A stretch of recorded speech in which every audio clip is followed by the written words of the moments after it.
So thank you very, very much for being here and studying the Dharma when there's so much stuff to be doing, so much busyness out there, and so many other Dharma teachings that are available. That's really something to rejoice in. So why don't we go ahead and start with our preliminary prayers, as we always do. So I'm going to click the share button and see if this works. Oh, amazing. You know, if nothing else, my knowledge of the Dharma is not any better, but I'm better at Zoom. That's all I can say. I'm a little bit better at Zoom. So I hope you can see this. I don't think I'm capable of Zoom yet. Oh, I have it in there, but I live close by. Okay, so let's try the refuge prayer.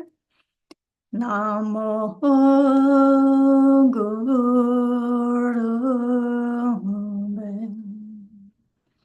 Namo Buddhaya.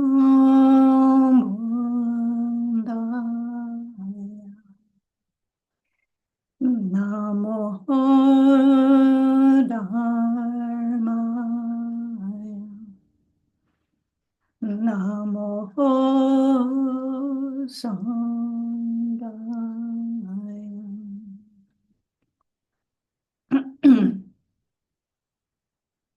The mandala offering in English.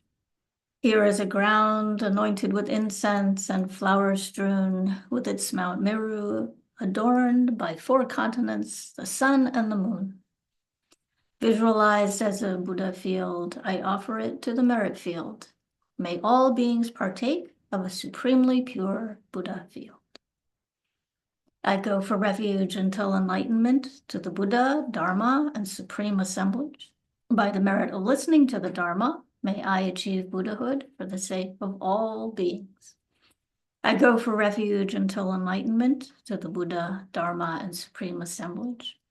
By the merit of listening to the Dharma, may I achieve Buddhahood for the sake of all beings.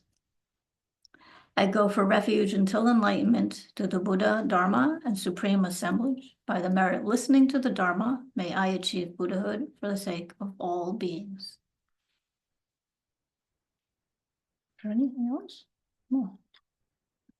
I don't know where the Idam Guru Ratna Mandala Kamdarya Tayami went, but it was in there somewhere. I know it.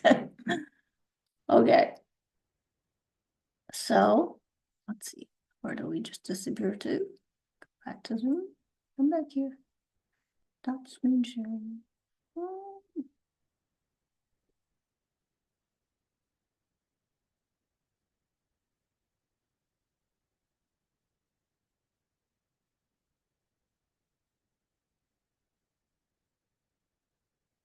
All right.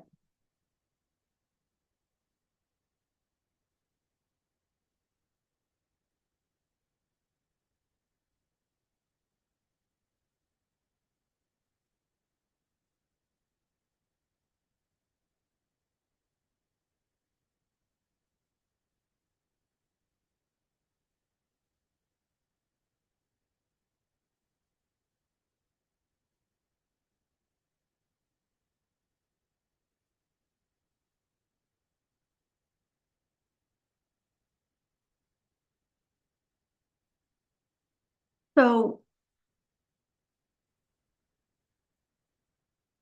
one of the foundations of the Buddhist path that we've been talking about throughout this series of classes is the importance of understanding that samsaric suffering is the result of our karma, the choices that we've made in the past, ripening now in the present, creating our present conditions, in combination with our afflictive emotions, right, our negative emotions.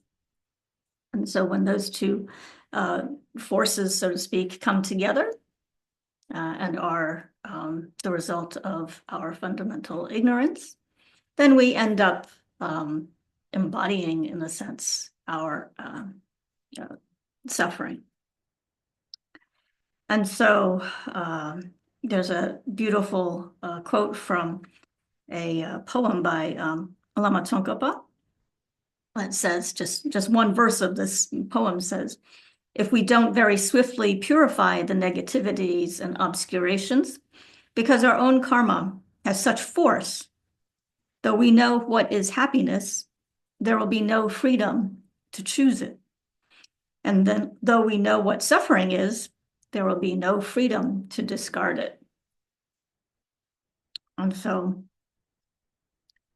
the Buddha's teachings show us that the source of our problems, right, all of our fear, our insecurity, all the disappointment, the frustration that we experience, they're not caused by external conditions, but instead are the result of our internal turmoil, right? Our internal, those bad, habitual, contaminated thoughts and emotions that get carried on and on throughout the day, throughout the months, throughout our lives, right? We've got this mind that's polluted by by ignorance and all the associated negative emotions that come along in its wake, right? And so we grasp onto ourselves and all the phenomena that we come into contact with as being truly existent, right? As existing inherently. And so as a result of that, attachment arises, right? And anger when we don't get what we want. So it's all the result of this mistaken view. And so, we have this tendency to look outside ourselves, for something that will bring us happiness, right? For something that'll be, in a way, our salvation, that can rescue us from this sense of unease and dissatisfaction that we find ourselves in. Whether it's, finding a new romantic partner or the distraction of traveling or picking up or Netflix, or even, a loving pet companion, whatever it might be, right? We have this tendency to look outside for some happiness. But, and in fact, when we think of looking for some kind of spiritual path, that might come from that same tendency, that same thirst for finding somebody or something to rescue us, to be sort of like a savior, right?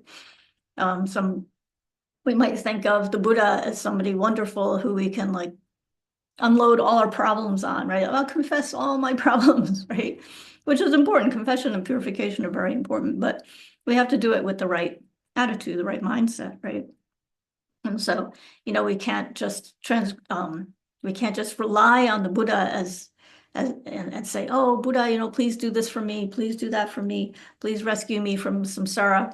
And then, in a way, just like put all of the responsibility on the Buddhas to help us in that sense, right? Because we know that that's not going to work, right? We have to be able to do the hard work ourselves and then develop that relationship by growing our wisdom, taming our minds, and then the Buddhas can meet us, like halfway, so to speak, in the sense that we have to be open to receiving the teachings and actually putting them into practice, right? And so, deep down inside, we all know that true happiness, can't be found in our material possessions, right? Our wealth or even our health, right? Those are all just like icing on the cake. Because they're always changing, right? And yet 24 hours a day, 7 days a week, we're preoccupied with our bodies and our minds, right? We're always trying to make ourselves, comfortable. We're always trying to make ourselves happy. And so really almost all of our energy is spent just caring for ourselves in some sense, right? Whether it's, like turning up the thermostat a little bit because you're a little bit chilly, or, like you're a little bit tired, so you have that one more cup of tea or one more cup of coffee, right? And so we're indulging in, sensory pleasures, right? So like, if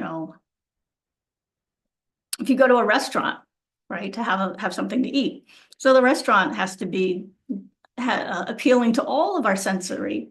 It's a full sensory experience, right? When you go to a restaurant, it's not just the taste of the food, it's the atmosphere, right? The ambiance is very important, right? The choice of colors, the textures of the the tablecloth, the napkins, all of that, the decorations on the wall, the lighting, what kind of music, they have going on in the background, even the fragrance, right? When you go to a restaurant, you don't want to really smell like the kitchen smell. You want to smell something more refined, right? All of that. Okay. And so there's this beautiful quote from the book that we're reading, Approaching the Buddhist Path. His Holiness writes, and so the transition here is that, we have to not be so preoccupied with ourselves, but instead we should be opening our hearts to others in order to find, true happiness. So he writes, for our spiritual practice to bear good results, kindness, tolerance, and compassion for other sentient beings are essential. Practicing any spiritual path motivated by habitual self-absorption won't do, because that attitude is a principal cause of our unhappiness. So it's like the complete opposite of the way we usually think, right? Seeking wealth, social status, or fame is hardly a spiritual motivation, nor is arrogance, jealousy, or competition. And so in I think I'm reading from chapter 8. I skipped around a lot when I was preparing for this. So it may be chapter 8 or it may be one of the chapter 7. So I apologize.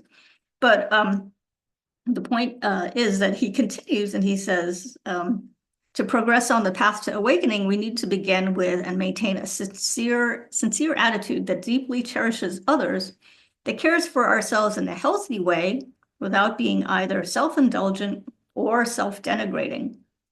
Such a mental state is necessary both to live happily in this life and to make our spiritual practice effective. And so I thought that was a really interesting quote and an important quote, because the question comes up, very often, what about, self-compassion, right? Self-compassion, how should we think of that? And so I think in that quote by His Holiness, he's saying very clearly that we need to care for ourselves in a healthy way without the two extremes of being overly self-indulgent, right? Not just caring about ourselves. And at the same time, not putting ourselves down and not, practicing austerities that may be unnecessary. And so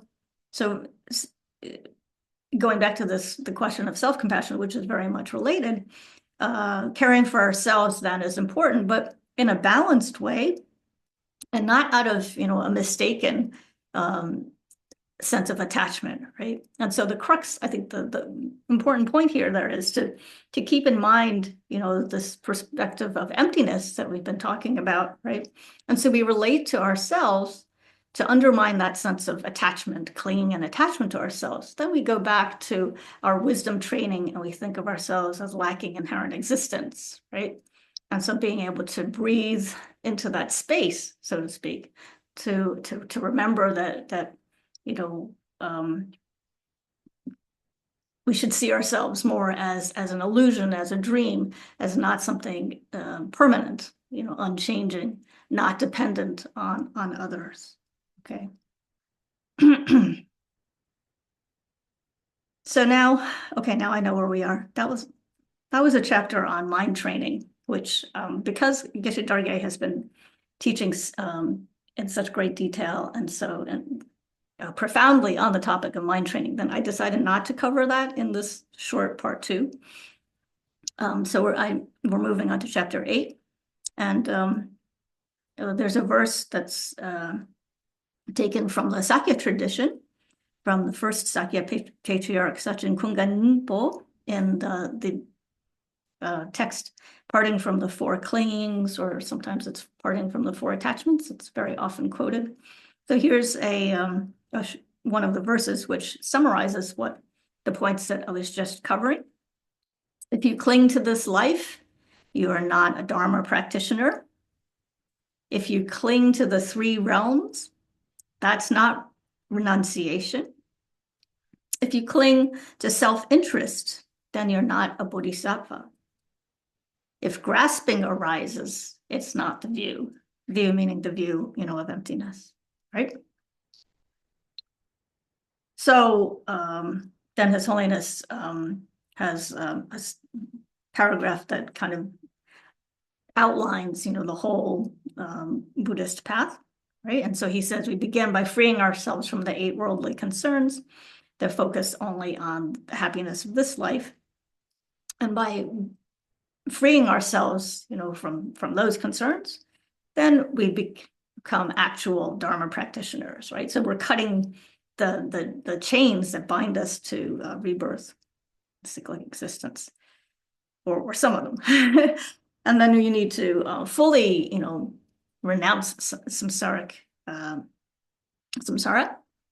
and generate a sincere aspiration to attain enlightenment,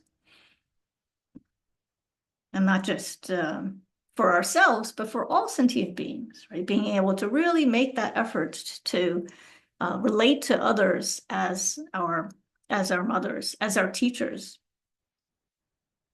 And so using that effort, using that the strength of that love, strength of that compassion to then to work on our own self-cherishing, right?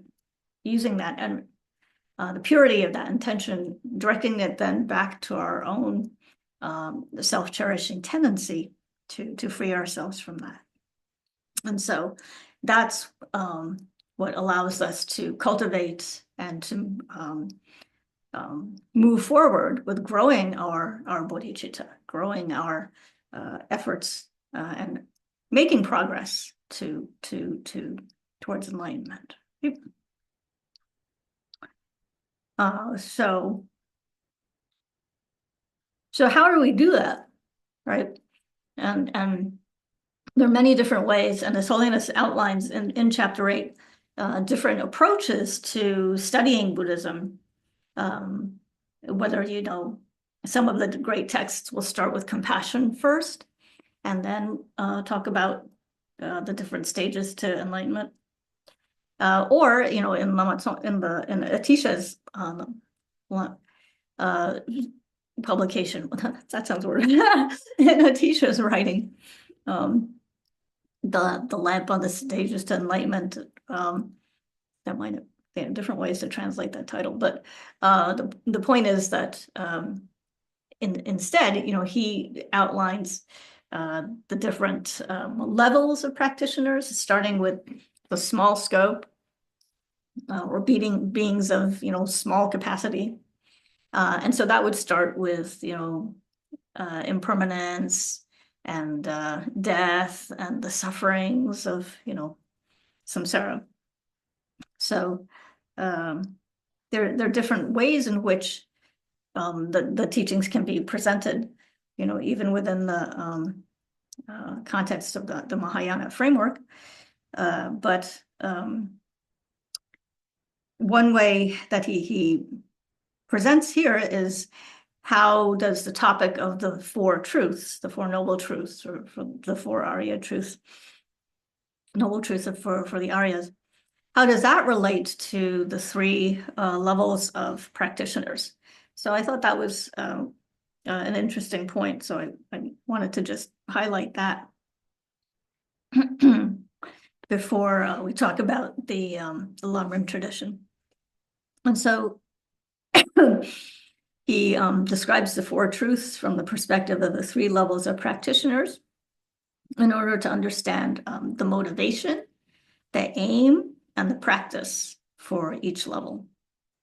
So for somebody who's at the beginning level or the initial level, then the aspiration would then be for a good rebirth and happiness in cyclic existence. Excuse me.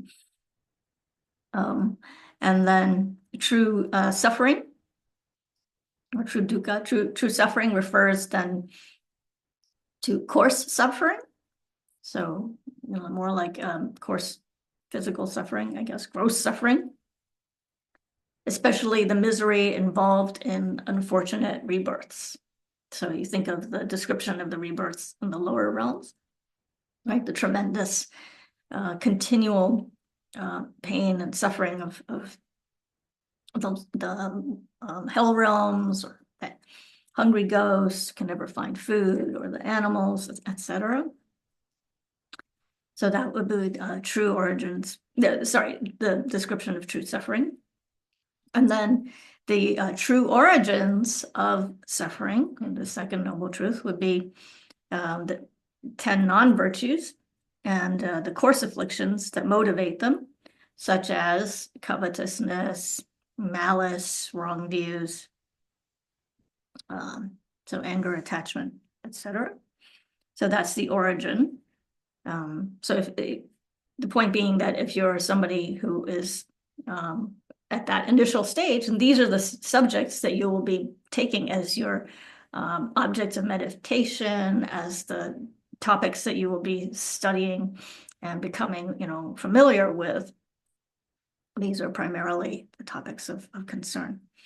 So then when you're studying and meditating on true cessations, so then true cessation for somebody of the initial scope is the temporary freedom from the unfortunate rebirths.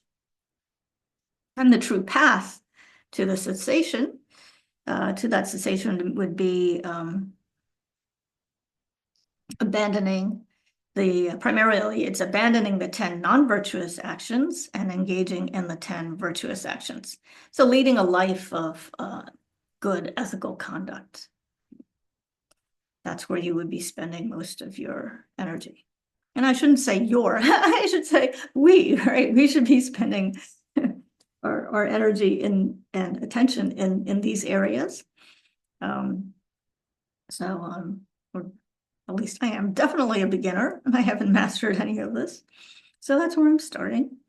And then for a person of middle capacity, so the people or practitioners of the middle capacity and then the higher capacity would master all of the attainments and realizations and understanding of the previous practitioner, right? So it's all building together, right? So for a person of middle capacity who aspires for liberation from samsara, then true dukkha, true suffering, is the 5 aggregates of a samsaric being that are taken under the influence of karma and the afflictions, which we were just talking about, right? So it's the 5 aggregates. And then true origins are understood as the afflictive obscurations that cause rebirth and cyclic existence. And then true cessation then is freedom from all of such rebirth. Or he says, more precisely, the ultimate nature of the mind that has abandoned all afflictive emotions, afflictive obscurations rather, by applying the true paths. And then what are the true paths? Those are the Arya's realizations held by the wisdom directly realizing emptiness. Okay, so slightly different, quite a bit different. So then finally, for a person of advanced capacity, so then the aspiration for somebody of advanced capacity is full awakening, right? Completely attaining enlightenment, not just a good rebirth, right? You want complete enlightenment. True suffering then is one's own lack of omniscience and the suffering of all sentient beings. So that's true suffering. The true origin is understood then, true origins is understood as the cognitive obscurations and the self-centered attitude. All right, so for the middle practitioners, there the true origins were the afflictive obscurations. But now for the person of advanced capacity who has understood, maybe completely eliminated those, then now they can focus on understanding how the true origins are the cognitive obscurations and the self-centered attitude. And then for that, and then true cessation then would be the cessation of the cognitive obscurations. And so it's the ultimate nature of the mind that has abandoned all the cognitive obscurations by applying the true path. Okay, so between the middle level practitioner and then the advanced, then both the afflictive obscurations and the cognitive obscurations are eliminated.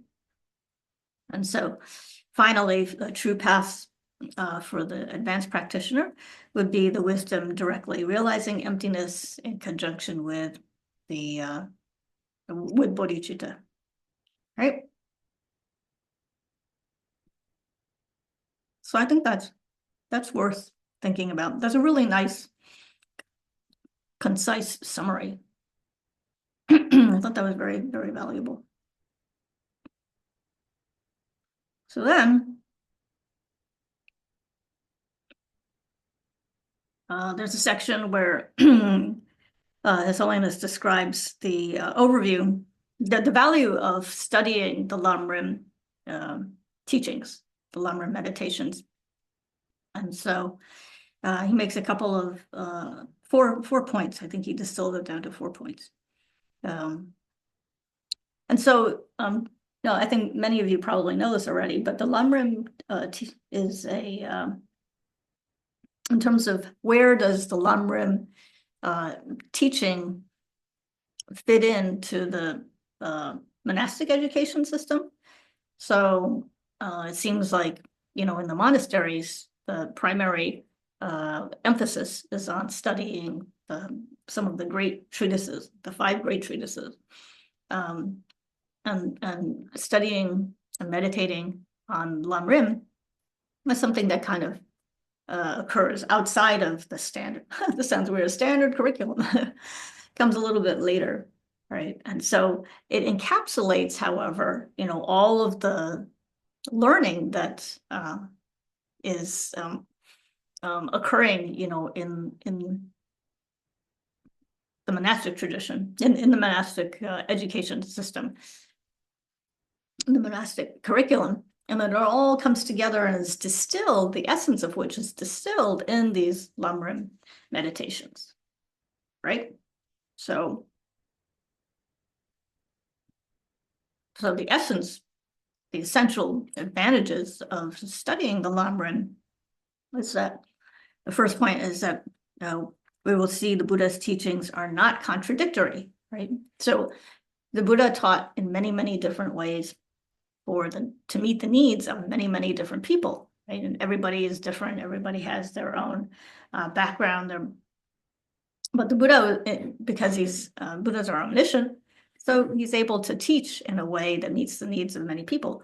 But, that might appear in some cases to be, contradictory, like the teachings on emptiness, some of the tenets, right? But by studying Lamrim, then we can see how the teachings actually all come together, because the motivation underlying the teachings is the same. Okay, so different means of attaining the same goal. The second point is that we will comprehend all of the Buddha's teachings as personal instructions. And so, again, the Buddha taught in many, many different ways, but it's important to to study and apply these teachings to our own lives, just as if the Buddha was speaking to us. And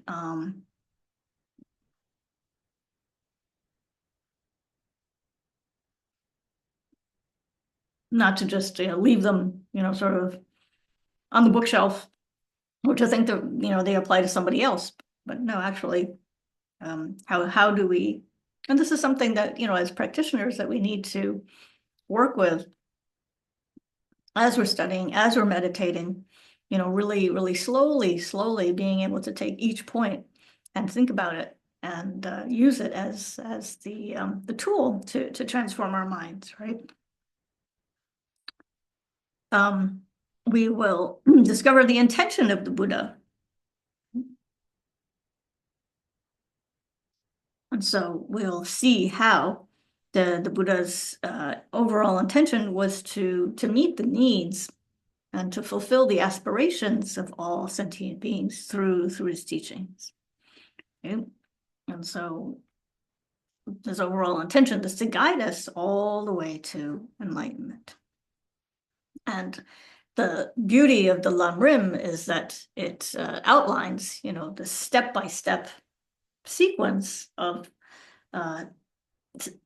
meditations, which, if we do them properly and repeatedly and with a pure intention, that is what we need to do in order to attain our goal, right? Meditate on the Lam Rim. And we will be finally, we will be deterred from the great error of rejecting the Buddha's teachings. So, at this point, His Holiness is cautioning us. He's saying that, it's important, while it's important to question the Buddha's teachings and to look at it from different angles and perspectives and to make sure that we're not just relying on blind faith alone in studying and accepting the teachings. At the same time, we should be able to not be distracted and not in our own minds, to turn against the Buddha's teachings, to reject them. Okay.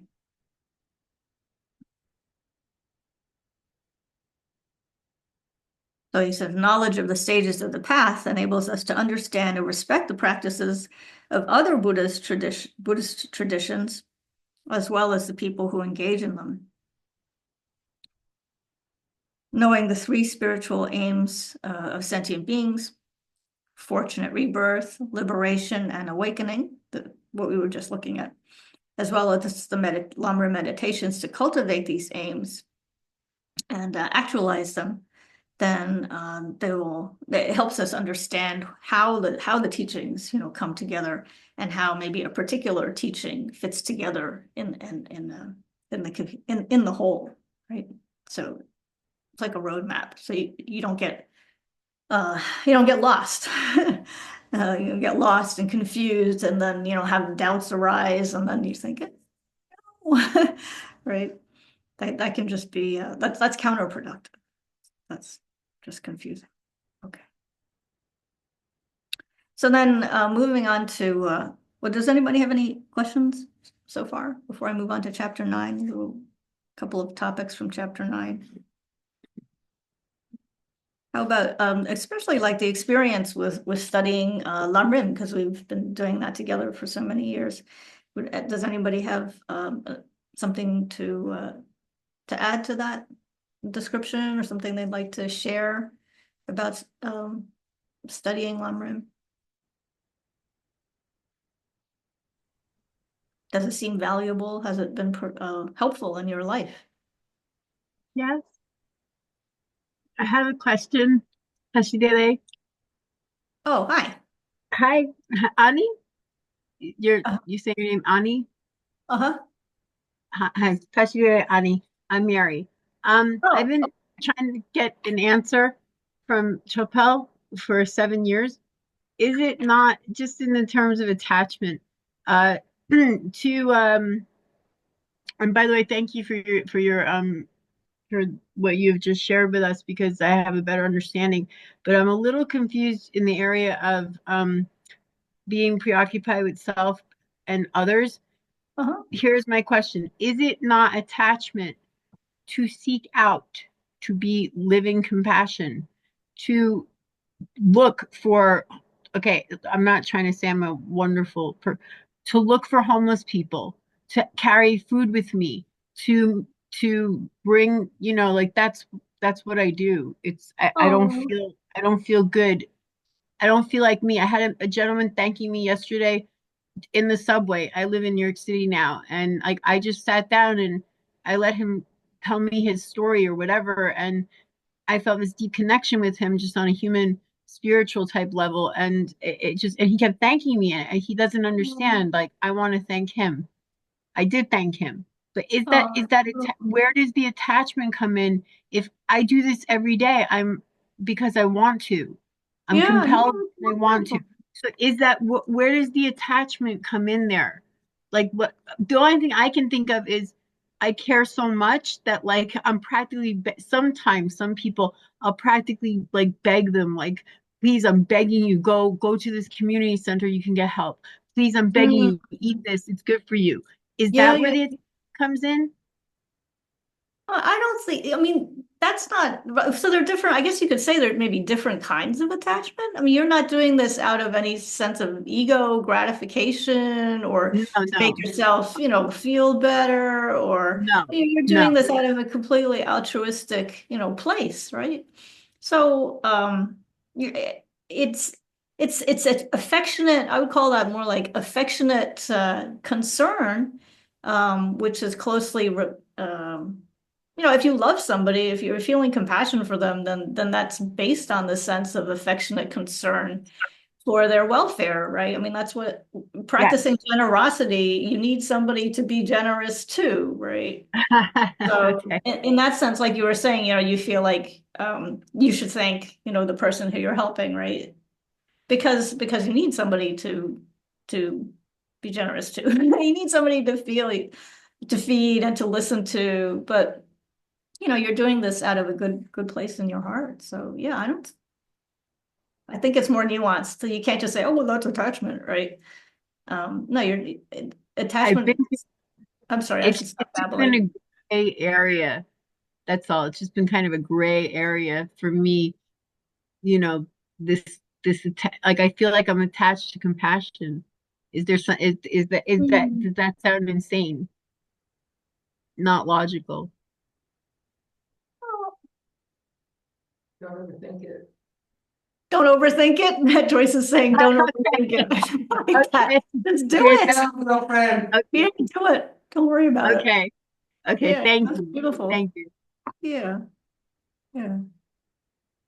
I mean, it's not like you're not doing it just because you're on some kind of,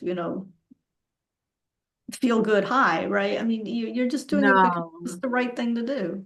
And No, I feel exactly that is exactly what I don't feel very much. I just am very present. I hmm don't notice the people coming home from wherever they're going. I don't know, and life is an illusion. So I don't know where, but the people rushing around me and just it's just me and this person. Yesterday, for example, I haven't yet had like I like to interact on a physical level, like sit right next to them and talk or even have them come to my room if possible. If it's safe, actually, if I can determine that, this is not a physically dangerous situation for me, I will bring them to my room to Oh, sleep wow. overnight. So, Wow. no, I'm not pleased. I need to be humble. This is nothing about me. It's not, hey, I'm Mary. Hi, this is what, no, that's what I'm trying to say. This is Yeah, yeah. what I Yeah, yeah. do. No, There's you're in a no safe feeling. space. Yeah. Yeah, yeah. Yeah, We like hear. there is no feeling of like I'm high, I'm happy, I'm joyful. Mm, Later on, when I reflect or meditate, I have a huge sense of joy and gratitude and sure, dude. happiness. But while it's happening, all I can see is the person in front of me and what they need. What can I hmm do? I have clothing to give clean clothes? Yes, I do. Do I have hmm towels set aside? Yes, I do. Do I have things for food for them? Yes, I do. mm And I just was since day one when I came to DNKL before I moved back to New York City. I always this is prevent it's getting it. I thank you whoever said don't overthink it because that has gotten my way. I'm like no, I'm attached to doing this, No, and I've no. never gotten an answer that kind of helped me get past that because I'm like, but isn't that attachment to do this I to be don't know because because I want I that's why I want to be compassion. I yeah. am. Yeah, yeah, yeah. And thank you for sharing what you're doing so we have something to rejoice in. But like I mean the Buddhas and Bodhisattvas are continuously helping others, right? And you wouldn't say, oh, well, they're attached to it. No. It's just, it's beyond any sense of attachment, right? Yeah, It's it just is. I just my brain's gonna get in the way. So thank you. Thank you for the answers. Thank you for the teaching. Thanks, Mary. Thank you. Anybody else? Anything else to share? I just want to say, whenever I do anything altruistic, which is pretty much on a regular basis, it makes you happy.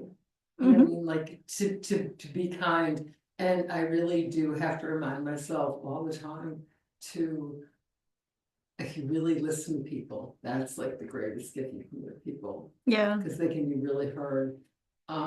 it's really true. But yeah, I think that's a win-win, like when you give of yourself, you know, she's wonderful, right? So that's how it should be done, you know, I think. Well said, yeah. My 50 cents opinion. No, you're right. You're right. Absolutely. Right. Okay, so chapter 9, tools for the path. So one of the sections is called general advice. So His Holiness is giving us general advice on how to study the Dharma. And so this would be also a good, I'll go through some of the points, but then, please feel free to jump in and share your experience. So he says that, and this is really important, like, I think 99% of this is from the book, and some of it I might have tossed in some of my own thoughts. But the first is like, don't expect to understand everything all at once, right? And so this is really true of studying Dharma, because, the texts are so dense, right? They're so packed with meaning that initially it can be kind of intimidating, because you might read a few sentences and then say, what? Or there's a lot of Dharma terminology or a lot of new words, but that's okay. You just have to go slowly and just keep trying, and you will, there's always going to be something that you don't understand. There'll always be something new, and that's okay, right? Or you'll see something that you've read 100 times, but when you hear it one more time, or you read it in a book, just phrased slightly differently or a slightly different context, those light bulbs moments will happen, and you'll be like, oh, now I get it, or I get it a little better, right? And so also the teachings tend to be recursive or repetitive, right? And so even if you don't catch it the first time, then don't worry, you'll hear it again and you'll hear it again. And that's, a beautiful way to have our mind slowly change. So the point being, don't get discouraged. Don't give up, right? It's not as linear as maybe Western teaching, right? It's not like, you learn subject A, and then you learn subject B, and then subject C, right? It's not like step. It's all kind of building. You might go to A, B, C, and then go back to A. Like it moves around a bit and reinforces. And so then along the same lines is, don't fall into the trap of thinking that you know everything, right? I mean, that happens quite often. It's tempting. You're like, oh my God, I listened to the Lamrim, 100 times. I listened to the 12 Links of Dependent Origination 100 times. I don't want to listen to it again. But, if somebody were to sit down and start quizzing you about it, then you'd be like, oh, what? Yeah, maybe I should study that again. And so we need to really guard our minds, guard against being smug, right? That's really, really dangerous. Right? And that's something that Geshe Darge would say all the time. I'm always learning. I always go back and revisit, the topics that I studied for 50 years, right, or whatever. The other point that His Holiness says is, make sure you don't compare yourself with other students, right? Because we have this kind of competitive streak to us, or it's competitive nature, right? And so don't try to, look at the next guy and say, oh, I'm smarter than that person. I've been studying longer, I've been meditating, more hours per day than the other guy, right? So don't think you're superior. At the same time, don't think you're like inferior. It's not a competition, right? So you don't think, oh my God, I'm the worst. I don't know anything, right? Because that's just an obstacle too. It's all just mind games, right? So then also, as we start talking more about, oh, what are you studying? Oh, I'm studying X, Y, and Z. Oh, what about you? I'm studying, Dzogchen and Mahamudra and this and that. And somebody else might be off doing, a lot of tantric practices. Somebody else might be, studying Lamrim. Especially now, right? There's so many choices out there.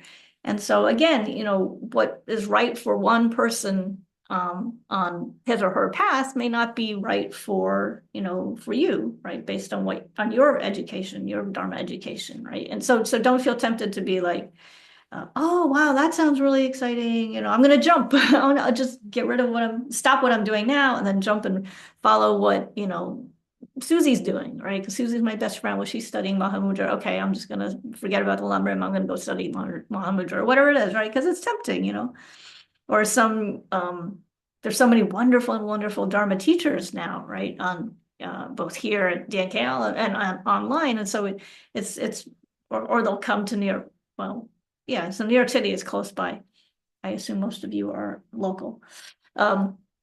Or wherever you are, right? Some wonderful teacher comes to town and you're like, oh, I'm gonna go study that, and I'll go study with that teacher. And you go running off, and not. And so if you run around too many times, like I do, if you run around too many times, then in the end you end up with very little because you're just so distracted and you stay very superficial, right? You never really go deep into anything because you're just jumping all over the internet, having a good time. And so he says that strong, continuous, and stable spiritual experiences are more reliable than powerful, fleeting ones. And so His Holiness always comes back and reminds us that to just set a consistent, realistic, comfortable pace for our practice, right? And then we can balance what we're reading, what we're listening to in class with the actual meditation that we do on a daily basis. And he also specifically points out being able to embody, the teachings through service to others, okay? And so, every topic that we're learning about is a life instruction. It's a way to transform our mind so that we live in a more that we practice ethical conduct, that we practice, right speech, right actions, right livelihood, all of those rights. It's not just academic, okay? And then he points out that we might have, particularly as newcomers to Buddhism, there are two polar opposite tendencies. One would be to, you take the teachings and you think, oh, I've got to go into retreat, which is good, right? I want to go into retreat. But what are we really retreating from is really, we're retreating from our own negativity, right? From all the dark, negative aspects of our mind, right? That's the retreat, is to separate ourselves, to give ourselves the physical conditions, right? A nice, quiet atmosphere that enable us to tackle our negative emotions, right? That's true. But keeping in mind that we're not retreating from just the busyness of our lives, but we're retreating from the negative tendencies of our mind. Okay, so it's deeper than that, right? And then the other one, actually, this is a good point because it's a good segue for Mary's point, is that we get fired up about compassion, right? And yet, if we're not careful, and then we might just jump into service for others, but with a self-centered motivation, right? Or we do want to help others, and yet when others challenge us, or we come up against obstacles, maybe we're trying to do this as a group project, that's always hard, right? then we get discouraged, right? Or we burn out, right? Compassion burnout is a problem if our minds are not in a good place, right? If we're still wrapped up in our own heads, okay? So His Holiness's advice in both situations is to go slowly, don't make dramatic changes, but set a good pace, and slowly, then we'll be able to do more and more, right? As we free ourselves of our own negative karma, as we purify our own obscurations, as our hearts and our courage become stronger, then our capacity for helping others naturally, increases, right? So he says, stabilize your compassion through formal practice, like meditation practice and study, and express it through active service to others. Work at transforming your motivation, thus making your daily activities, part of the Dharma path.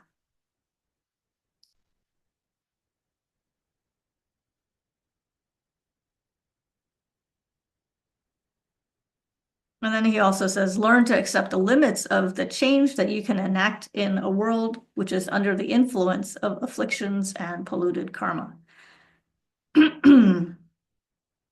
Right? So that's good advice too. We have to learn to accept what we can and what we can't do, given the fact that we're in samsara, right? It's hard to change things in samsara. Very hard to change things. But we have to we do the best we can, right? Because we can change our minds, right? We can definitely transform our minds. It's just takes time and effort. So then the last piece of advice in this section is really important too. And he says, sometimes we go too far in the other direction and become complacent in our Dharma studies or in a stagnant meditation practice.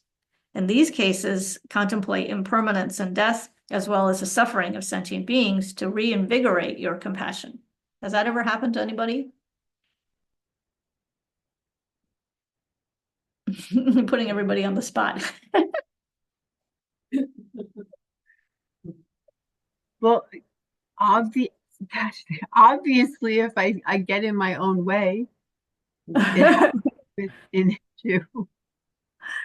Yeah. Yeah, because sometimes, so the practice it kind of loses its juiciness, kind of loses its oomph, right? It becomes, Yeah. kind of routine or not powerful. Recently, Yeah. that's all, yeah, Yeah. So that's why you're here. exactly. Yes, exactly. Yes. Well, it was a long, cold winter. That's all I can say. But so I think the caution here is to just be careful, to stay vigilant, to be honest, to see what's going on with our practice, and then to stay on track, right? And don't get distracted thinking, oh, well, that's that might be better, or no, maybe I should be studying this, right? Stay with where you are and explore the topic more deeply, right? Go more deeply into what you're committed to, what you decided that you wanted to study. And then if you really think, that you've hit maybe a temporary roadblock, then a good thing might be to talk to your teacher, right? And say, look, I've been exploring this. I feel pretty good about it. I feel like I'm in a good place. Maybe it is time to study, something else, or where should I go, right? Then you have that conversation with your spiritual teacher, and you'll get good advice, right? All right. So then next topic is wisdom and faith. So we've been talking about faith. Hang on one second. I just want to make sure I get to the last topic here, which was about talking about the current challenges, contemporary challenges. All right, so maybe we only have half an hour left.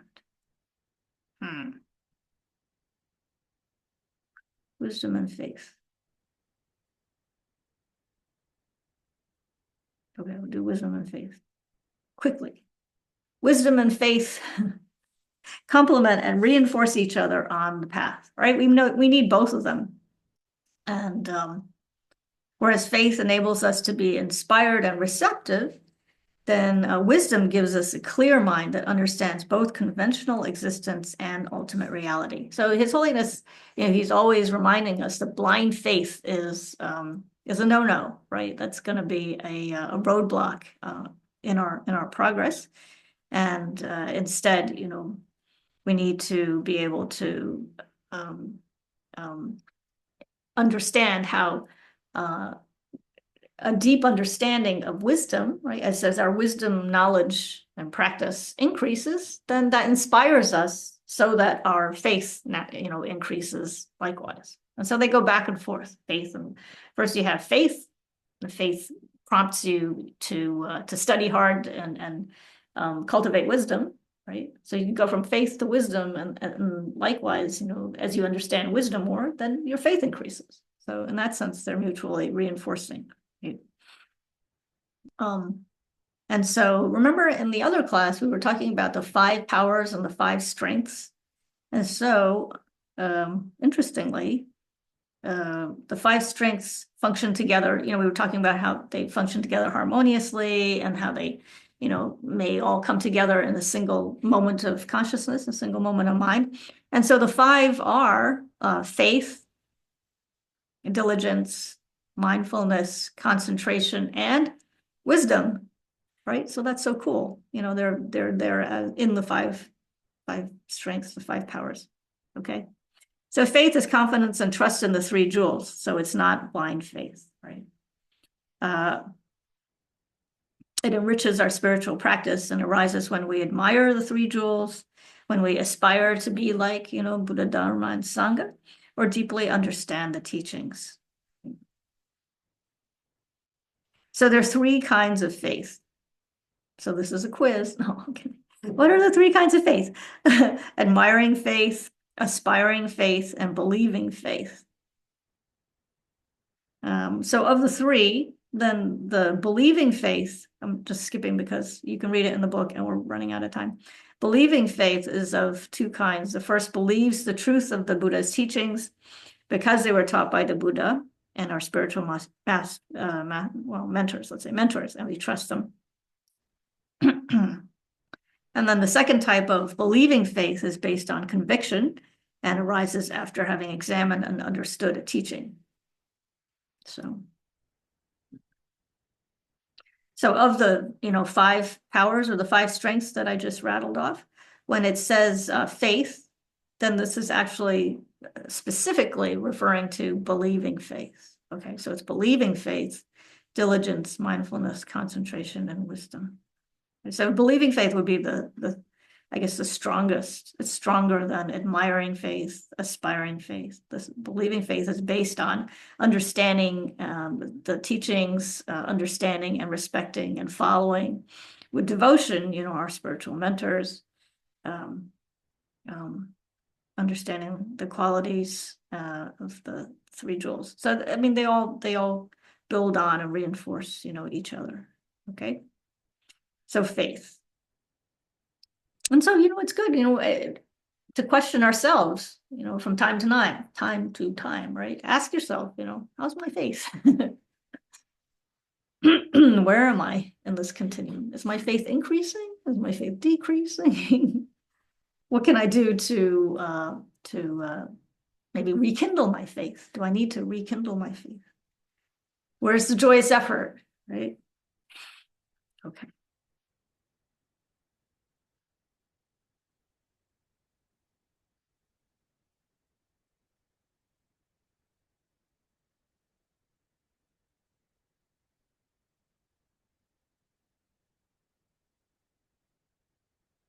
And then there's a beautiful discussion about how to practice. The title of the subsection is proper practice. And so I just wanted to highlight, one point, because I think it's a question that comes up from quite often, is the word jinlap in Tibetan, or blessing. When you say, I seek your blessings, oh, wonderful, great spiritual, master, my Lama, precious Guru Yidam, deity, right? I seek your blessings that I may, blah, blah, blah, blah, blah. So what does blessing really mean, right? So some of you may already know this, but His Holiness says, Jinlab can be translated as blessing or inspiration. Literally means to transform into magnificence, right? To transform into magnificence, or to transform by magnificence. It's interesting.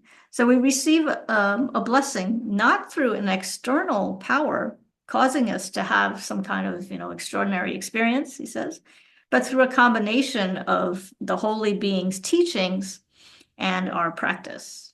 So again, like I was saying in the very beginning, there's a sense of, meeting the teachings or meeting the Buddhas, halfway. It all comes from our own efforts to transform our minds, to be open to receiving the teachings and working with the teachings, putting them into practice. The real sense of blessing is a transformation of mind, right, from an unwholesome state to a wholesome one. Indications that our mind has been inspired and transformed are that our fear lessens, our temper calms, and our tolerance and respect for others increase. We're more generous, we're more giving, we're more willing to make an effort to help, somebody homeless on the street. Okay. As a sincere Buddhist, do not seek magnificent mystical experiences to boast about to your friends, right? So don't talk about your cities, your ability to walk over water and through walls, but instead try to become a better human being. If you do that, you will automatically benefit others and improve the world. Right? So wag your tail more and bark less.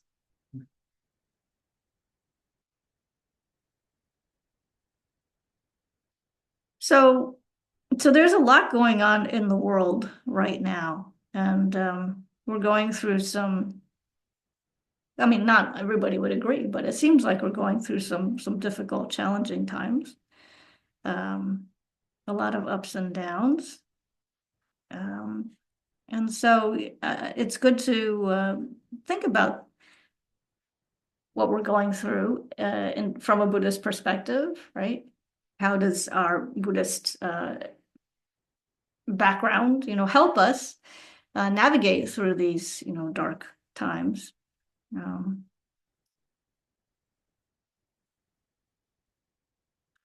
And so this section there's a section in the book that talks about, hang on one second, I'm just gonna try to summarize this.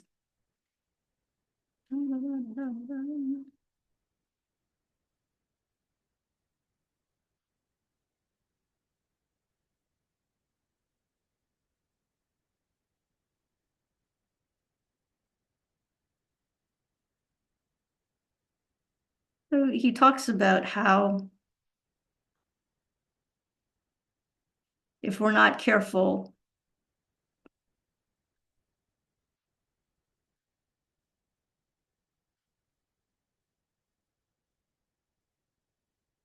if we're not making an effort to transform our minds, then when sufferings arise, and inevitably these difficult situations will arise, right? So we can think of it in terms of collective karma ripening. If we are making an effort to transform our minds, to keep our hearts open to others, then we'll be able to handle such situations more easily with less anxiety, less fear, even with some joy at the special opportunities that they provide for spiritual development. And so what is and what is not Dharma practice is determined by our motivation. And so as we said earlier, a spiritual motivation must go beyond seeking the happiness of only this life. Right? So again, thinking of what we're going through right now, then from a spiritual sense, we need to be able to sort of keep the perspective in mind that we're going to get through this.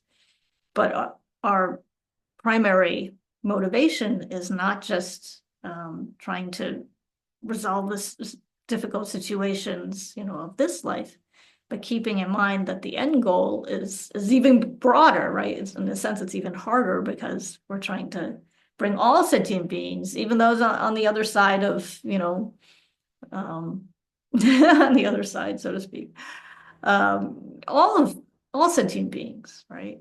Even if their views are different, even if their political views are different, even if their, way of thinking just seems quite different from ours, then they're also human beings. And so we need to work for their benefit as well. And so, if we're not careful, if we fall into the bad habit of talking behind, other people's backs, stirring up others against them, and speaking harshly, then before you know it, then we're creating, personal wars against colleagues and love friends, become enemies, and we're creating our own little, conflicts and turmoils, right? And when you have enough of those, they all add up, right? If we're all ensnared in our own little personal battles, and they become bigger and bigger and bigger, then before you know it, then it can become lead to bigger and bigger conflicts, right, in our neighborhoods and communities, and then and on from there. So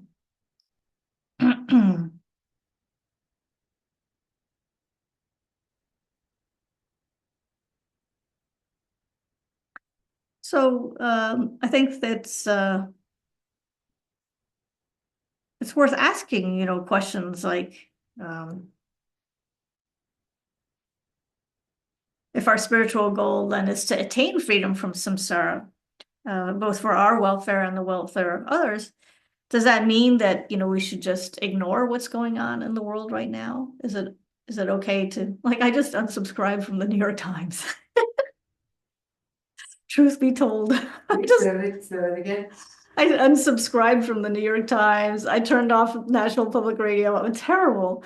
I'm just taking like a little break. But it's, huh? That's really healthy in this climate right now. And yet at the same time, I think that that's kind of what the political establishment, wants people to do, right? And it's like just probably playing into their hands, right? They want us to just be like, what they want and what we do are two different things.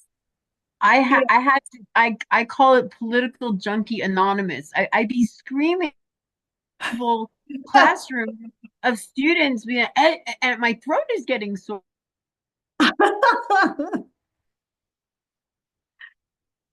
I keep informed.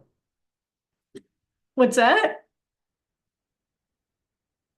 I just keep informed and I ride those waves, like you said. But okay, yeah.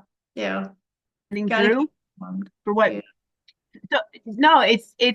I can't. We live in a democracy, so I have some say in what goes on. But right. how?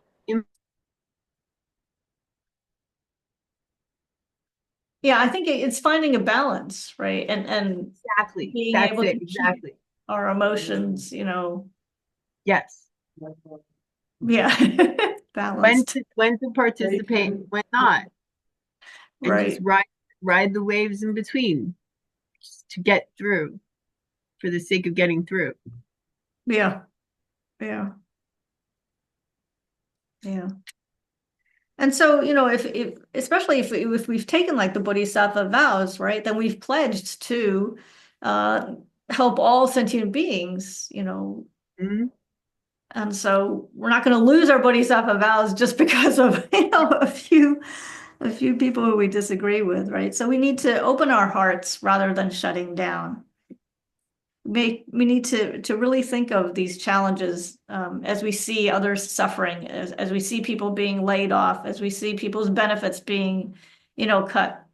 And instead of just giving way to despair, if there's something that we can do, whether it's writing letters or like Mary was saying and Joyce was saying, staying informed, but using these as opportunities for growing our compassion, right? For growing our concern for others. Yeah. I don't feel like I'm growing my compassion. She's like, the other way around. That way. I feel very conflicted. I think because of Buddhism, I don't stay in a dark, like I have moments, of course, but I've learned to not let my whole day be ruined by all right. Mhm. That takes a lot of real mindfulness. I've never even met this man, but he's in my consciousness all the time. Not all the time, but like every day. And that is so unfair to a life well lived. But and it's a really hard balancing act to stay informed You know, I listen to NPR all the time in the car, and I'm like, you know, I'm in that mindset when I get out of the car, and sometimes you just gotta reel yourself in like the way you're doing right now, because I've done that. So many people recommend me to do that, right? Because obviously I've been a little rude. But it's really, it's challenging. But how do we use people like that, you know, as a way of growing our compassion? You know, in our daily meditation practice, you think that somebody loves this person, right? Somebody No, is, they don't. Yeah.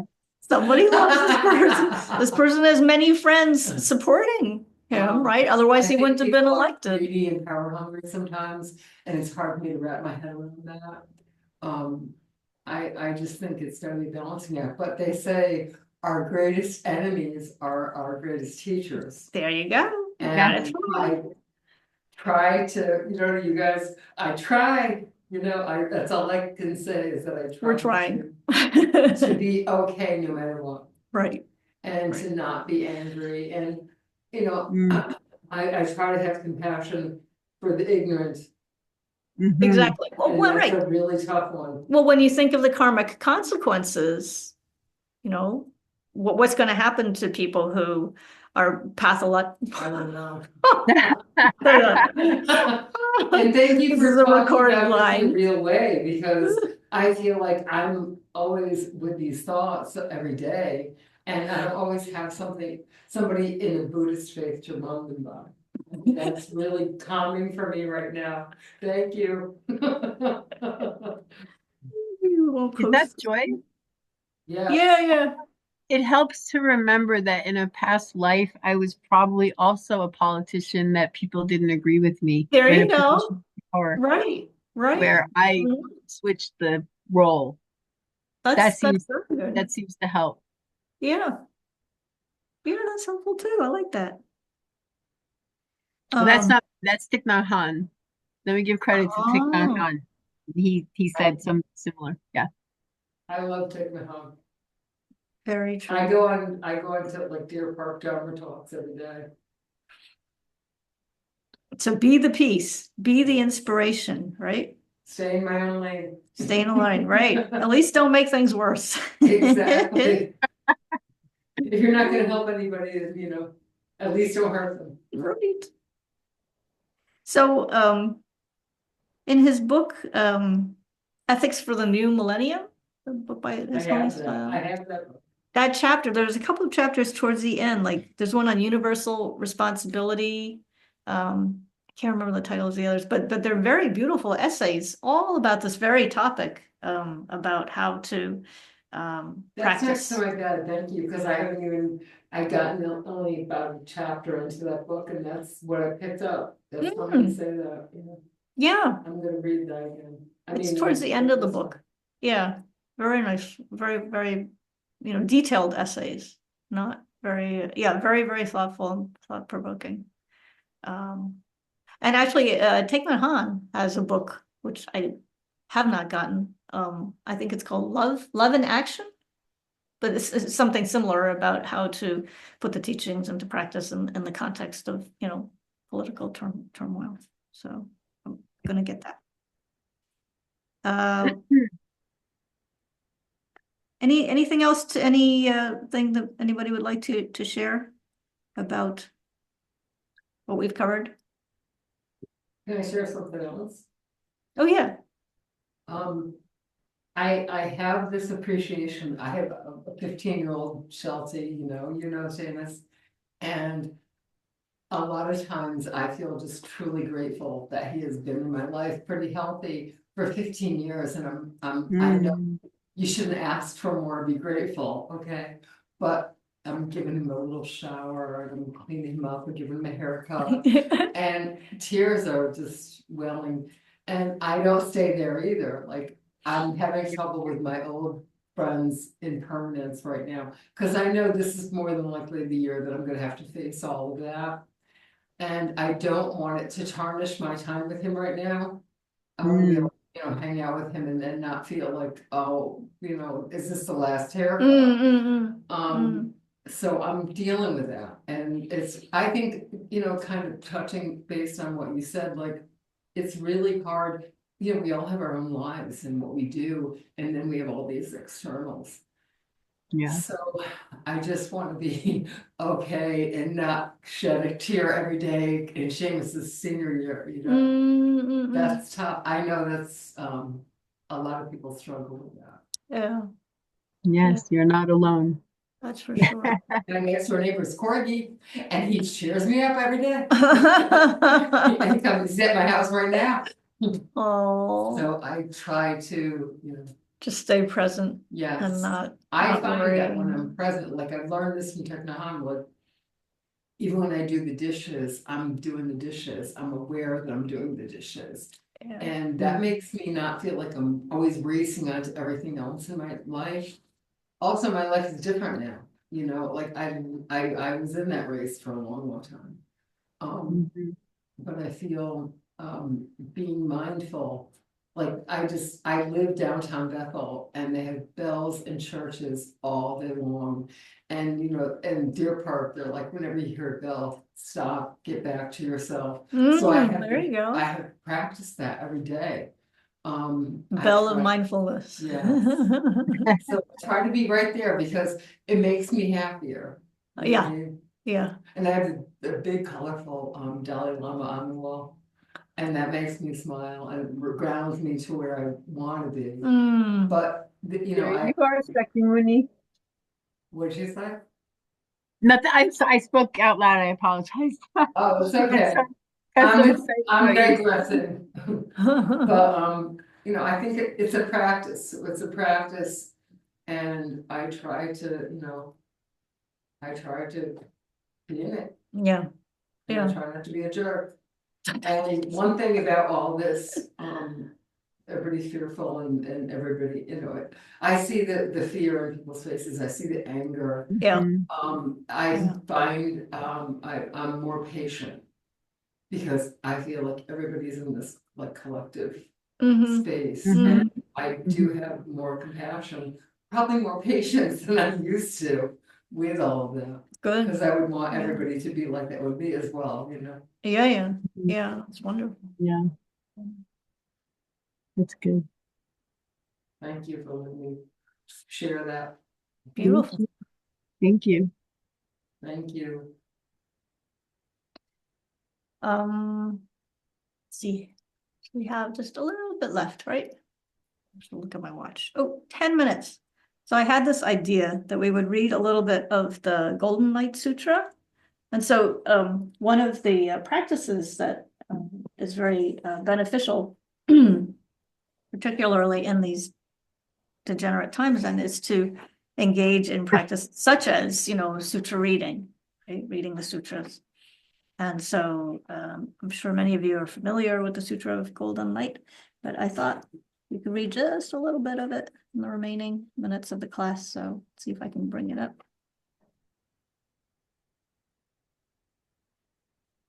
That's so cool. Look at that. Can you read that? Is that too big or too small? I can. It's kind of dark. I mean, it's kind of light.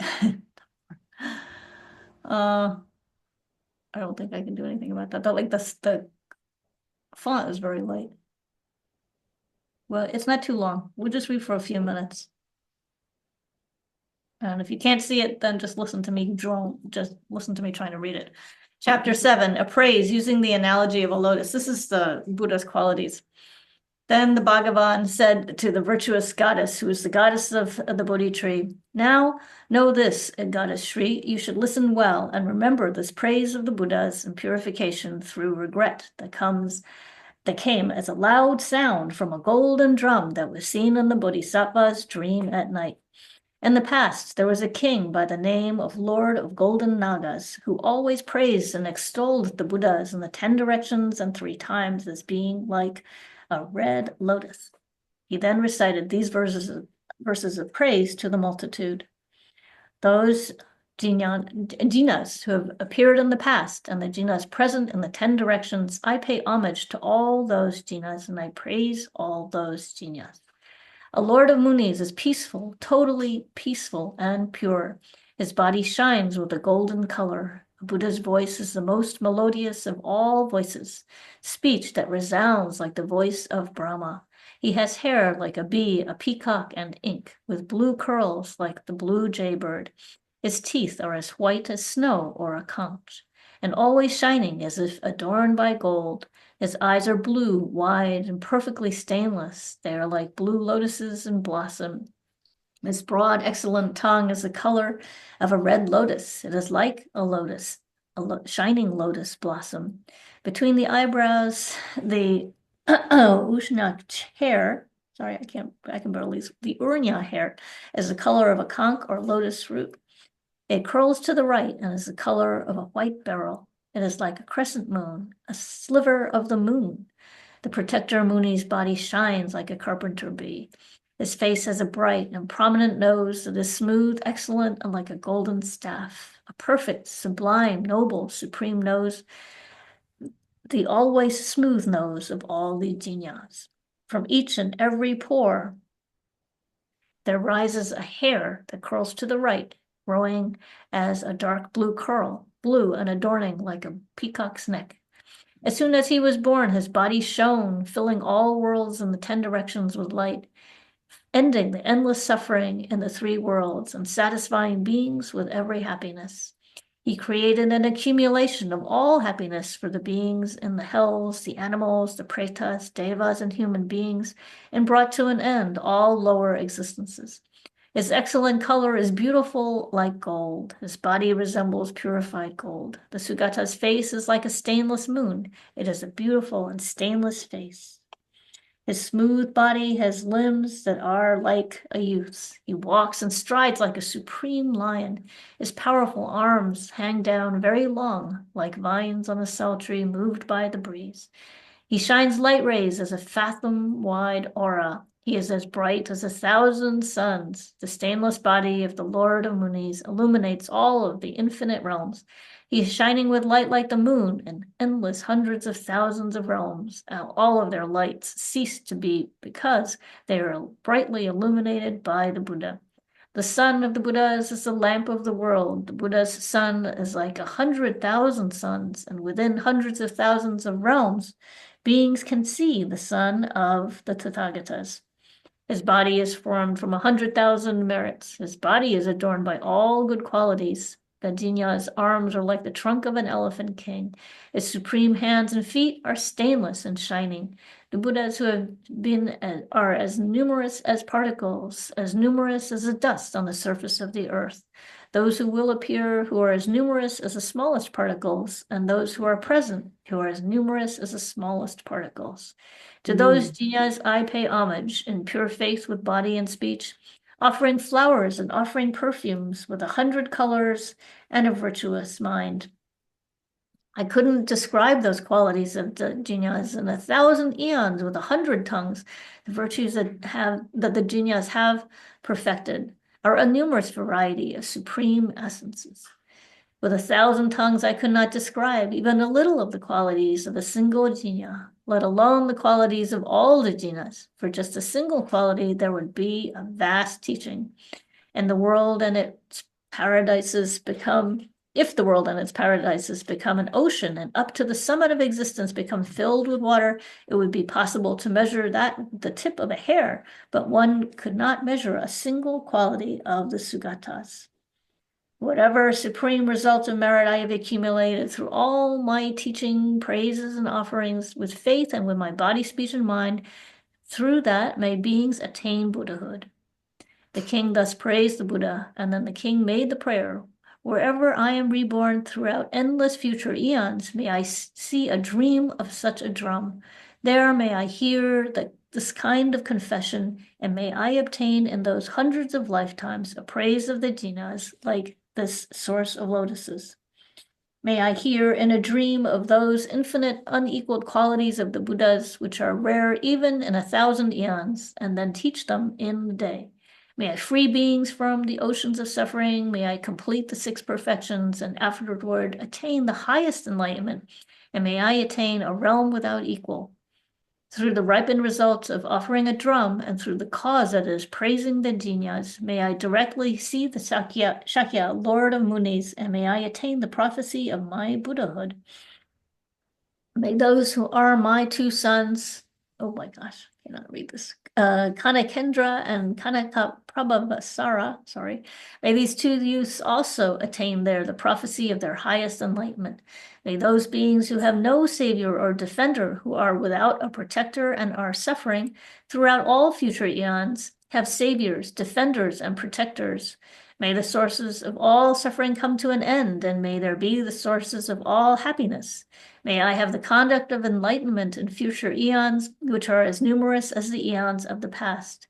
Through the sublime golden light confession, may my ocean of bad actions dry up. May I be purified of my ocean of karma, and may my ocean of kleshas cease to exist. May my ocean of merit become complete. May my ocean of wisdom be pure. Through the power of the light of stainless wisdom, may there be an ocean of all qualities. May the precious qualities of enlightenment be complete. May I attain the radiance of merit through the power of the sublime golden light confession. May I attain this pure enlightenment. Through the sublime light of stainless wisdom, may I obtain the light from my body. Through the light of my merit being bright, may I become the Lord of all three worlds. May I always have the power of merit. May I be liberated from the ocean of suffering and practice enlightened conduct in future eons with every ocean-like happiness. May I, in a future time, attain a realm that possesses infinite qualities, just like the supreme realms and the three worlds that have existed throughout the past, that possessed all the infinite qualities of the Jinyas.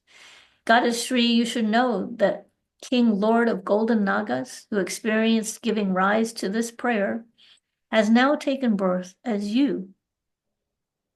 Those two sons in that past time, Kanakendra and Kanakaprabhavara, are now Rupya Ketu and Rupya Prabha, and they received this prophecy from me. All that gathered multitude, on hearing that teaching, developed the enlightenment mind and said that now and in the future they would practice this purity through regret and make the prayer. All developed the aspiration to enlightenment. May we now and in all future times always make this confession. So this is on the website, 84,000. I think it's 84,000.co. So if you just type in Golden Light Sutra, then it'll pop up. And that would be a wonderful, wonderful practice to do. Just read, like if not the whole sutra, it's not that long. Read, a chapter a day or a few verses a day. And it's very inspiring and motivating and a good way to accumulate merit. Okay. So I guess that's it for tonight, unless somebody has something else to say. Thank you.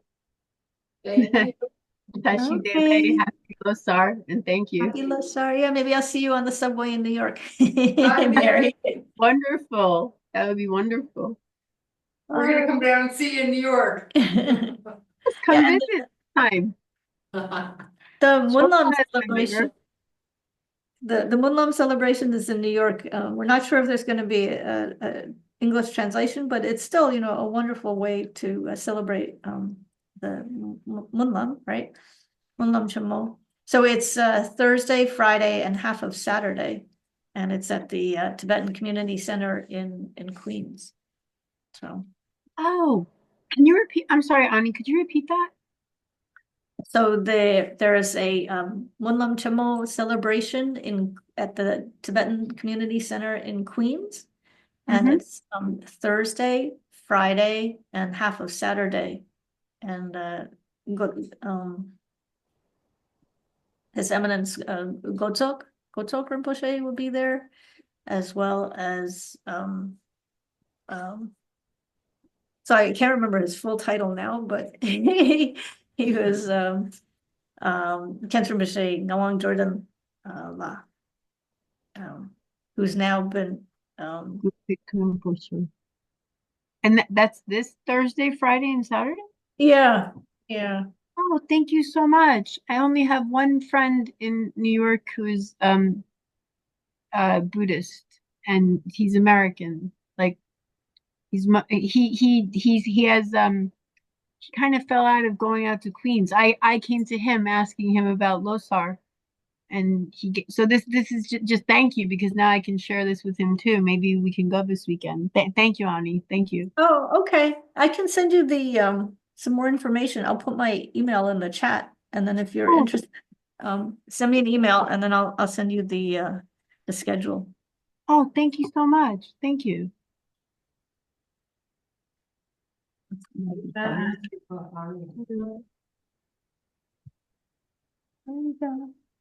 Ooh, I did it. Huh. All right, Yeah. good night. Thank you so much. Thank Have a you. good evening. Next Tuesday as well. Oh yeah, yeah. Thank you. Yes, there is the last class is next Tuesday. I Same always time. feel like I'm a beginner no matter what. Oh, me too.